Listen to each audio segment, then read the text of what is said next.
안녕하세요. 저는 30대 후반의 남자입니다. 제게는 너무나도 비참하고 원통스러운 일이 있습니다. 그동안 누구에게도 말하지 못했고 저 혼자서만 속앓이하면서 끙끙 앓고 있었습니다. 하지만 많은 분들이 보고 계신 이곳에 제 고민을 말씀드리면 조금이나마 제 마음을 털어낼 수 있지 않을까, 혹은 조언을 얻을 수 있지 않을까 하는 마음으로 사연을 보내게 됐습니다. 지금부터 제 인생 모조리 박살나게 만든 이야기 털어놓을게요. 제 부모님은 젊은 나이에 저를 낳으셨습니다.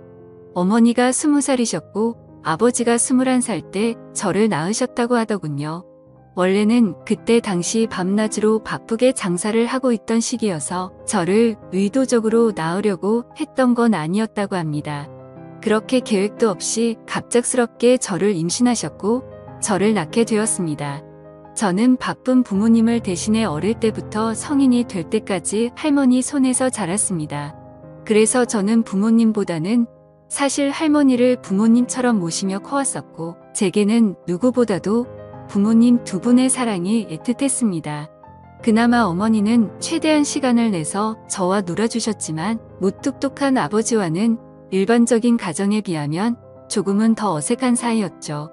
게다가 부모님과 제 나이 차가 많이 나지 않다 보니 학창시절에 어딜 가서 제 나이 듣고 부모님 나이 들으면 다들 놀라워하시곤 했습니다. 그땐 몰랐습니다. 젊은 부모님을 가지고 있다는 게 이런 비극의 시초가 될 줄은 꿈에도 생각하지 못했습니다. 아무쪼록 저는 고등학교를 졸업하자마자 우연치 않게 아는 분의 소개로 배시를 시작하게 됐습니다. 제 직업의 특성상 한 번 배를 타고 바다를 나가면 짧게는 3개월 정도 걸렸고 길게는 반년 이상 바다에 나가고는 했습니다. 그리고 육지로 들어와봤자 보통 짧게는 2주 안팎으로 머물렀고 길게 있어봤자 2달 정도만 쉬다가 다시 바다로 나갔습니다. 이러한 부분들이 조금은 힘들 때도 있었지만 사람은 익숙함이 무섭다더니 계속해서 하다 보니 힘든 것도 잘 모르겠더라고요. 그렇게 남들과는 다른 생활을 극복하면서 지내다 보니 어느새 제가 타는 배 안에서의 직급도 차츰 올라갔고 연봉도 대기업 연봉 부럽지 않게 벌어서 만족하고 있었습니다. 내성적인 성격이었기에 가끔씩 육지로 내려와도 연애할 생각도 크게 나지 않았고, 긍정적으로 생각하려다 보니 제 나이대 친구들보다 돈을 훨씬 많이 버니까 그게 마냥 좋았죠. 아무쪼록 월세를 내면서 살 바에는 돈을 꼬박꼬박 모으자고 생각해서 적금을 넣었고, 나머지 남는 돈은 부모님께서 사시는데 보태어 쓰시라고 용돈을 보내드렸습니다. 그렇게 시간이 흘러가다 보니 제 나이도 어느덧 20대 중반이 되었습니다. 처음에는 일도 힘들고 생활에 익숙하지 않았던 터라 여자 생각은 전혀 나지 않았는데, 일은 눈 감고도 할 정도로 익숙해져 갔고 모아놓은 돈만 많이 쌓여가다 보니 그때부터는 많이 외로워지더라고요. 그래서 저는 친구를 통해 소개팅 좀 시켜달라고 하게 됐습니다. 그렇게 육지로 들어올 때마다 소개팅을 받았죠. 근데 항상 문제가 되는 건 다름 아닌 제 직업이었습니다.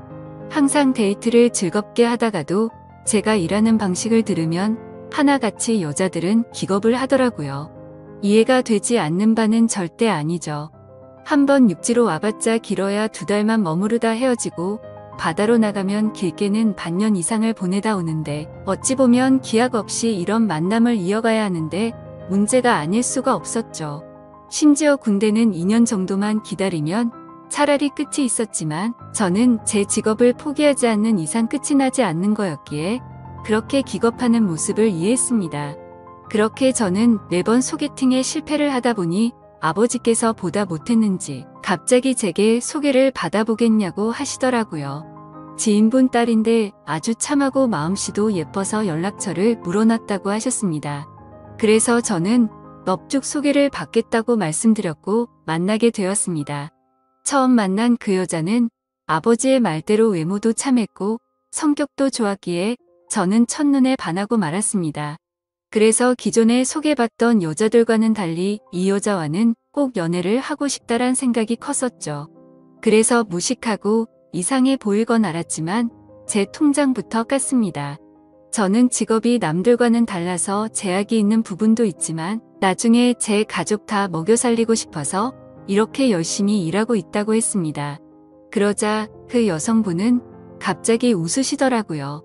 비웃는 게 아니라 첫 만남의 통장을 보여주는 제 모습에 갑자기 너무 귀엽고 웃겨서 웃었다고 했죠. 그 순간 저는 이 여자의 행동을 보고 마음속으로 그린라이트인가? 라는 생각이 들었습니다.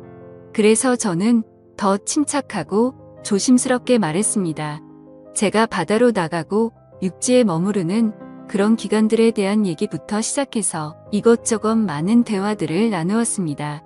그리고 제 진심을 알아줬는지 저희는 교제를 시작하게 되었습니다. 남들과는 너무 다른 교제 방식에 미안하기도 했지만 다른 사람에게 참아 보낼 수가 없었습니다.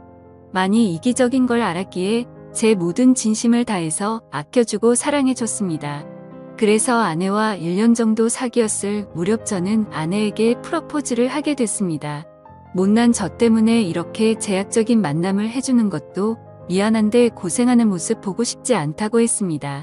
처가댁은 저희 집과 마찬가지로 돈이 많거나 그런 건 아니었습니다. 평범하게 직장 생활을 하고 계신 장인어른과 가정주부로 살아오신 장모님이셨죠. 그리고 제 아내는 공부에는 별 관심이 없었지만 지방 대학을 나와서 중소기업에서 격리로 일을 하고 있었습니다. 근데 회사에서 집까지 왕복 2시간이 넘게 걸리는 거리라 늘 마음이 쓰였습니다. 그래서 저는 그런 아내를 더 편하게 해주고 싶은 마음과 평생을 함께 하고 싶은 마음에 결혼하자고 하게 되었던 거죠. 하지만 예상대로 아내는 쉽사리 수락을 하지 않았습니다. 제가 싫지 않고 만나서 함께 있으면 너무 행복하고 좋은데 바다로 한번 나가면 너무 오랫동안 못 보는 게 어느 정도 걸린다고 하더라고요. 근데 평생 그럴 걸 생각을 하니 생각할 시간이 필요할 것 같다고 했습니다. 그래서 저는 지금처럼 연애를 하면 내가 육지로 나와서도 우리는 약속 시간을 정해서 서로 만나고 또다시 집으로 헤어지고 하는 거 시간이 아깝지 않냐고 했습니다. 함께 같이 살면서 조금이라도 더 오랫동안 계속 붙어 있는 게 좋지 않겠냐고 말했죠. 그리고 제 진심을 담아서 말했습니다. 출퇴근하느라 고생하는 것도 그만했으면 좋겠고 하루라도 빨리 우리를 닮은 아기를 낳아서 더 행복한 가정 만들고 싶다고요. 그러자 아내는 고민 끝에 결국 제 프러포즈를 수락해줬습니다.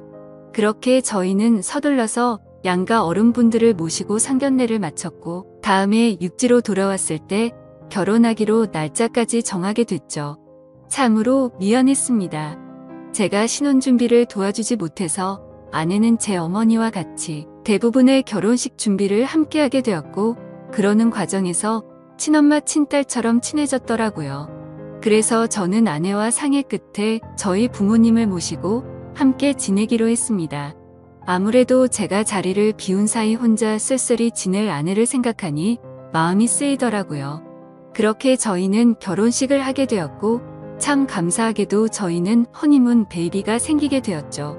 저는 바다에 나가 있었고 아내의 임신 소식을 듣자마자 너무 신이 나서 같이 일하는 동료들에게 실컷 자랑을 했고 참 많이 행복했습니다. 저는 기대에 부풀어 행복한 가정을 꿈꾸며 열심히 돈 벌자라는 마음으로 즐겁게 뱃생활을 했습니다.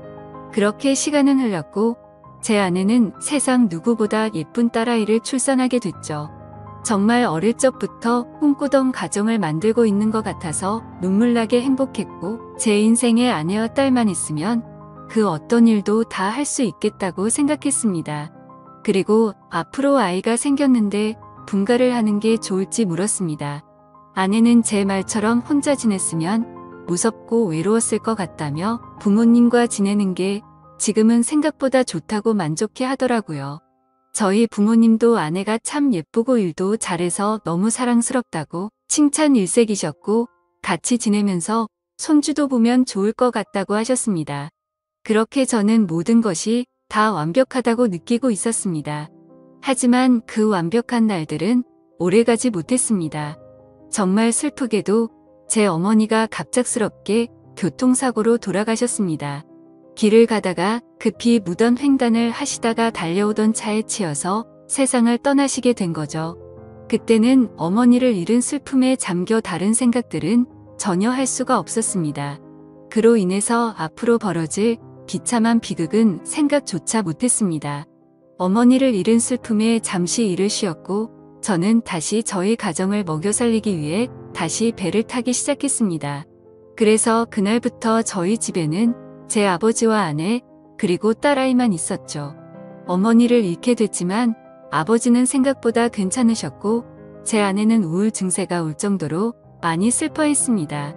친엄마처럼 따르고 지냈었기에 정말 많이 힘들어 하더라고요. 그래서 저는 아내가 걱정되어서 시간이 날 때마다 연락을 했고 아내는 걱정 말라며 괜찮게 지낸다며 시아버지 또한 잘 지내고 있다고 하더군요. 그런 모습에 저는 점점 아내의 우울 증세가 나아지고 있구나 하고 안심을 했습니다. 그렇게 제 어머니가 떠나가신 지 1년이란 시간이 지났습니다. 제가 다시 바다로 떠난 지 얼마 안 되어서 아내는 임신을 했다고 연락이 왔습니다. 그때도 첫 아이를 가졌을 때처럼 저는 정말 미친 듯이 기뻤습니다. 하늘나라로 가신 어머니가 저희 슬프게 지내지 말라고 선물로 아이를 보내줬다고 생각했습니다. 그날은 어머니 생각이 더 많이 나서 눈물로 밤을 지새웠던 것 같아요. 시간이 또 빠르게 흘러갔고 제 아내는 둘째로 사내 아이를 출산하게 됐습니다. 저는 제 어깨가 더 무거워졌지만 행복했습니다. 사랑하는 아내와 제 2명의 자식들을 위해선 못할 게 없었으니깐요. 이 세 사람을 제 인생의 축복이라고 생각하고 사명감을 갖고 더욱 열심히 살았습니다. 그런데 뭔가 이상한 점이 분명히 있었습니다.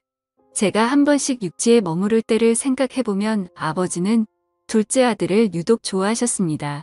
첫째 손녀를 낳았을 때는 보여주신 적 없던 모습들을 종종 보여주셔서 뭔가 이상했죠.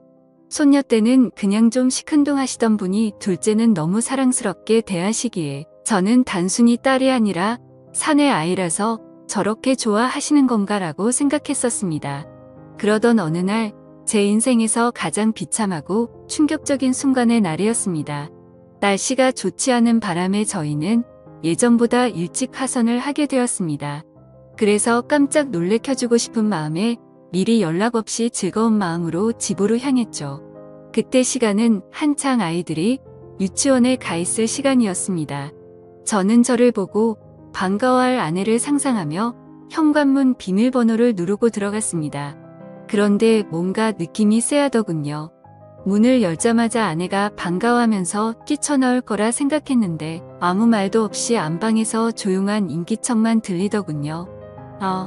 설마 아내가 딴 남자와 불륜짓을 하는 건가라는 생각에 극도로 심장이 쿵쾅거렸습니다. 불길한 예감을 안고 그대로 신발도 벗지 않고 달려 들어가서 안방 문을 벌컥 열었습니다. 아니다 다를까. 불길한 제 예감은 적중했고 제 예상대로 아내는 바람을 피우고 있었습니다. 근데 더 충격적인 건 진짜 상상조차 못한 현장을 목격했기 때문이죠. 저는 아내가 바람을 피워서 다른 남자를 집안에 끌어들였구나 생각만 했지 제 아내와 함께 있었던 상대가 제 아버지일 거라고는 감히 상상조차 하지 못했습니다. 안방문을 여니 아버지와 아내는 다급하게 옷을 입고 있었고 저와 눈이 마주쳤는데 저는 정말 어떤 심정이 들었을까요? 너무 충격을 받은 저는 그 자리에서 주저앉았습니다. 생전 처음 알았습니다. 사람이 얼마나 충격을 받으면 주저앉는지를 말이죠. 멍하니 넋 없이 아무 말도 못하고 있었습니다. 조금 뒤에 아버지라는 가면을 쓴 그 인간은 아무 말도 안 하고 도망치듯이 집 밖으로 나가버리더군요. 그리고 제 아내는 옆으로 다가와서 미안하다며 한 번만 용서해달라고 빌고 있는데 그때 기분은 너무 불쾌해서 목소리조차 듣기가 싫더라고요. 제 옆에서 울면서 아내는 제게 말했습니다. 시어머니가 돌아가시고 너무 우울해서 매일같이 너무 슬펐다고. 근데 제가 옆에 없으니까 병원까지 다닐 정도로 심해졌답니다. 그렇게 외로움이 극에 달했을 때 아내는 시아버지와 매일같이 술을 마시게 됐고 어느덧 술 기운에 자신도 모르게 실수를 하게 되었고 그 이후로는 누가 먼저라고 할 것도 없이 자연스럽게 이런 관계가 됐다고 했습니다. 당연히 이런 말도 안 되는 상황이 잘못된 건 알고 있었고 잘못된 상황을 바로 고쳐보려고 노력을 해봤었답니다. 하지만 아무리 노력해봐도 이미 엎질러진 물은 수습이 되지 않았다네요. 그래서 아내에게 언제부터 이런 짓거리를 했냐고 물었습니다. 시어머니 돌아가시고 6개월 정도 지나서부터였다고 하더군요. 정말 피가 거꾸로 솟는 듯한 기분이 들었고 그 말을 듣자마자 순간적으로 불안한 생각이 스쳐 지나갔습니다. 왜냐하면 아버지가 둘째 아들만을 유독 특별하게 아끼던 모습들이 떠올랐기 때문이죠. 저는 앞뒤 가릴 거 없이 직설적으로 물었습니다. 둘째 아들이 내 아이 맞냐고 하니까 아내는 아무 말도 없이 고개를 숙이고 있더라고요. 제가 빨리 대답하라고 소리 지르니까 아내는 미안하다며 울기만 하더라고요. 니네가 짐승이지 진정 사람이냐며 있는 힘껏 소리를 질렀습니다. 현관문이 열려 있어서 동네 사람들이 수군대면서 쳐다보고 지나가는데 그딴 건 전혀 눈에 들어오지도 않더군요. 저는 그 자리에 더 있다가는 정말 크게 사고를 칠 것 같아서 일단 집 밖으로 뛰쳐나갔습니다. 어떻게 이런 일이 실제로 일어날 수가 있나 생각했고 그 충격은 절대로 쉽게 헤어나올 수가 없더군요. 그래서 며칠 동안 정신을 잃어서 쓰러질 때까지 술을 마시고 모든 연락을 끊고 있었습니다. 그 힘든 와중에도 어떻게 해야 하나 현실적인 생각들을 하게 되더라고요. 이혼을 한다고 하더라도 제가 현실적으로 아이를 혼자 키울 수도 없는 상태였고 그렇다고 배운 게 이것밖인데 지금 하고 있는 직장을 그만둘 수도 없지 않나 생각했습니다. 게다가 제 아내가 몰래 만나던 남자가 무려 제 친아버지입니다. 사실 지금도 아버지라고 적지만 그런 관계라는 게 역겨울 뿐입니다. 아무튼 아버지라는 그 인간은 그날 집 밖으로 나가고 주랭랑을 쳤는지 지금 이 글을 쓰는 순간까지 그날 이후로는 단 한 번도 보지 못했죠. 결국에 며칠 동안 정신없는 시간을 보내다가 역겨운 마음에 차마 돌아가기 싫었지만 현실적인 문제들을 안고 집으로 들어갔습니다. 저를 보자마자 아내는 순식간에 달려와서 제게 무릎을 꿇고 빌었습니다. 제발 한 번만 용서해달라며 시아버지와 그러한 사실들이 동네방네 밝혀지면 자신은 도저히 살아갈 자신이 없다고 하더군요. 2번 다시 이런 일 없을 테니까 용서해달라고 빌었고 현실적으로 제가 어떻게 할 방법이 없으니 일단 당장은 그냥 대충 알겠다고 말했습니다. 사실 그날 이후로 말도 잘 섞지 않았습니다. 말만 용서를 한다고 한 거지 어떻게 용서가 될까요? 아무튼 이제는 제 아들인지 알았던 그 아이는 아들인지 형제인지 알 수가 없는 말도 안 되는 개족보가 되었습니다. 하지만 아무리 괜찮은 척 해가면서 억지로 테이프질을 한다고 이게 메워질까요? 그날 이후 저는 심각할 정도로 의처증이 걸린 것 같았습니다. 하루라도 아내와 연락이 안 되면 극도로 불안해지고 초조해져서 미쳐버릴 것 같더라고요. 그때부터는 제 생활은 엉망진창이 되었고 일상이 파괴되다시피 했습니다. 배를 타고 나가서도 일도 손에 안 잡히고 그때 역겨운 상상들이 떠오르고 도저히 버틸 수가 없겠더라고요. 결국 끝내 저는 정신과까지 다니면서 약을 먹고 치료를 받았죠. 병명은 공황장애와 폐쇄공포증까지 겹쳐서 생겼다고 하더라고요. 그래서 저는 그날 이후 제가 애착심을 갖고 일하던 배실을 그만둘 수밖에 없었습니다. 그렇게 결국 배실을 그만두고 먹고는 살아야 했기에 관련 업종의 직업에 취직했고 예전과는 비교도 안 되는 부족한 월급을 받으면서 집으로 들어가 살게 되었습니다. 하지만 지금 생각해보면 제 스스로도 이상하다고 느낄 만큼이나 정신적인 압박감이 심했던 것 같습니다. 아내와는 하루가 멀다 하고 매일 같이 싸우기 바빴습니다. 그리고 제정신을 유지하는 게 싫어서 퇴근하면 항상 술을 취할 때까지 마셔댔죠.